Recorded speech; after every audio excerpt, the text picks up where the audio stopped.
दुनिया कहती है कि जेल इंसान की आज़ादी छीन लेती है, लेकिन मेरी कहानी में जेल ने मुझसे मेरी आज़ादी नहीं, मेरी कमज़ोरी छीन ली।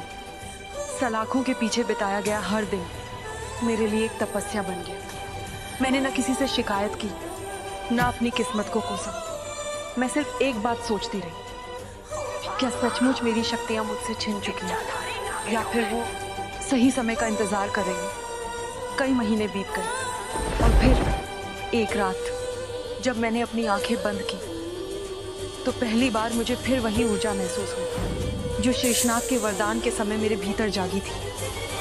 मैंने अपनी हथेलियों की ओर देखा, मेरे शरीर में वही दिव्य शक्ति फिर से प्रवाहित हो रही थी, लेकिन इस बार कुछ बदल चुका था।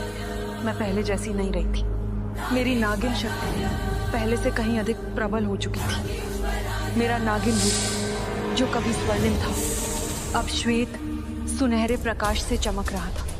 मानो मेरी हर परीक्षा, मेरी हर पीड़ा, मेरी हर कुर्बानी ने मुझे पहले से कहीं अधिक शक्तिशाली बना दिया।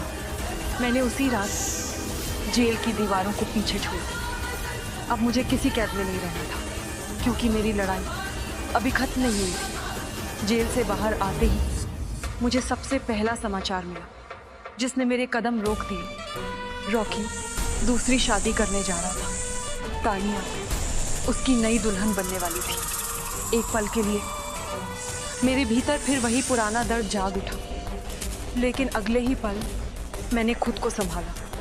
मैं वहाँ पत्नी बनकर नहीं गई, सच बनकर गई थी। मैंने उस शादी को रोक दिया, क्योंकि मुझे यकीन था कि इस कहानी में अभी बहुत से ऐसे राज हैं जो सामने आना बाकी है।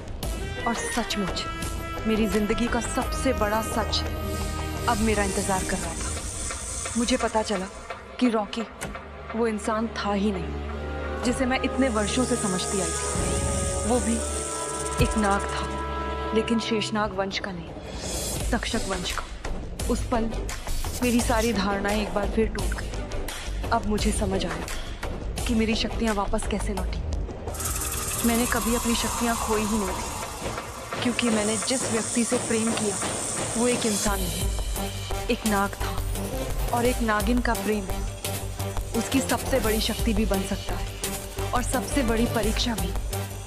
यहीं से मेरे जीवन का सबसे कठिन अध्याय शुरू। मेरे सामने अब एक ऐसी सच्चाई थी जिसने मेरे जीवन का हर अध्याय बदल दिया। रॉकी, जिसे मैं कभी अपना दुश्मन समझ बैठी थी, वो स्वयं एक नाग था। लेकिन उसका सच जान लेने के बाद भी हमारे रास्ते आसान नहीं हैं, क्योंकि अंधेरा अब भी हमारा पीछा कर रहा था। यामिनी अब पहले से कहीं ज्यादा बेचैन थी। उसे किसी भी कीमत पर नागमणि चाहिए थी। और तभी मेरी जिंदगी में फिर लौटी शेषा। लेकिन इस बार वो शेषा बनकर नहीं, तक्षिका का रूप धारण करके आई थी। उसने रॉकी के सामने झूठ का ऐसा जाल बुना कि सच भी झूठ लगने लगा।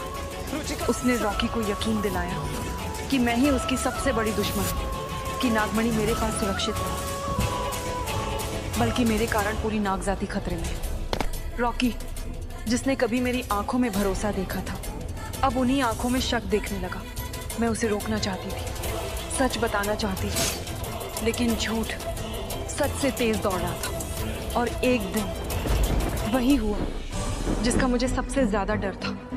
रॉकी और तक्षिका दोनों ने मिलकर मुझसे नागमणि छीन ली, जिस नागमणि की रक्षा का वचन मैंने स्वयं शेषनाग को दिया था। वो मेरी आंखों के सामने मुझसे दूर चले गए, लेकिन उनका उद्देश्य सिर्फ नागमणि चुराना नहीं था। तक्षिका ने उसी नागमणि की शक्ति से मेरी सारी नागिन शक्तियां मुझसे छीन ली। मैं पहली बार पूरी तरह असहाय हो गई, और फिर उसने मुझे एक ऊंची चट्टान से नीचे धकेल दी। मैं गिर रही थी। ऐसा लग रहा था जैसे मेरी कहानी यहीं समाप्त हो जाएगी, लेकिन शायद मेरी नियति अभी अधूरी थी। किसी ने मुझे थाम लिया। जब मैंने आंखें खोली तो मेरे सामने खड़ा था अंशुमान, शेषनाग वंश का एक वीर नाग। उसने मेरी जान बचाई, लेकिन उससे भी बढ़कर उसने मुझे फिर से उम्मीद दी। जब पूरी दुनिया ने मेरा साथ छोड़ दिया था, तब उसने मुझ पर विश्वास किया।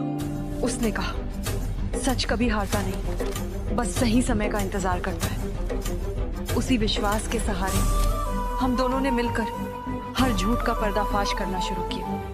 एक एक करके यामिनी, तक्षिका और उनके हर छल को हमने सबके सामने उजागर कर दिया। आखिरकार रॉकी को भी सच दिखाई देने लगा। उसे एहसास हुआ कि जिस स्त्री पर उसने शक किया, वो तो हर पल उसी की रक्षा कर रही थी, और जिन लोगों पर उसने भरोसा किया, वही उसके सबसे बड़े दुश्मन थे। उस दिन सालों बाद हमारी नजरें फिर मिली। उन आंखों में इस बार न कोई गलतफहमी थी, न कोई नफरत, सिर्फ पछतावा और अधूरा प्रेम। रॉकी ने मेरी खोई हुई शक्तियां मुझे वापस लौटा दी। मैं एक बार फिर अपने पूर्ण रूप में लौट आई। लेकिन नियति हर जीत की एक कीमत लेती है। तक्षिका जाते जाते अंशुमान की जान ले ली। मैंने फिर एक अपना खो दिया, एक और साथी, एक और रिश्ता मेरी आंखों के सामने हमेशा के लिए बिछड़ गया। मैंने उसकी निर्जीव देह को देखा और मन ही मन एक संकल्प लिया, अब ये युद्ध अंतिम होगा। या तो बुराई समाप्त होगी, या फिर मैं अंशुमान की शहादत ने मुझे तोड़ा, पर इस बार मैं नहीं टूटी। मेरे सामने सिर्फ एक लक्ष्य था, इस युद्ध का अंत। मैं और रॉकी पहली बार बिना किसी भ्रम के साथ थे, सिर्फ विश्वास के साथ। यामिनी और तक्षिका ने नागमणि के लिए अपनी सारी चालें चली, लेकिन मैं अकेली नहीं थी। युद्ध कठिन था, हर बार मुझे मेरे खोए रिश्तों की याद दिला रहा था। अंततः यामिनी और तक्षिका हार गए। मेरा बदला पूरा हुआ, लेकिन जीत के बाद सबसे बड़ा धोखा मिला तुमने मेरी कहानी को और पूरा मेरे कर पिता दिया, ऋतिक ने मुझ पर हमला किया और मुझे मरने के लिए छोड़ दिया। मैं बच गई। मैंने नागमणि को श्राप दिया कि वह तब तक किसी के लिए शक्ति नहीं बनेगी जब तक कोई सच्चा रक्षक न हो।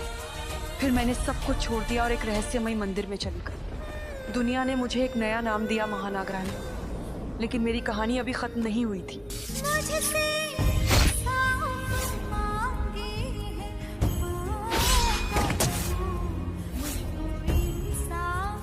अच्छा किया जो शिवांगी को मारती, वो मौत होनी थी, हो गई। नागिन खत्म हुई। ये जाने बिना मैं जा तो रही हूँ, पर दोबारा वापस जरूर आऊंगी।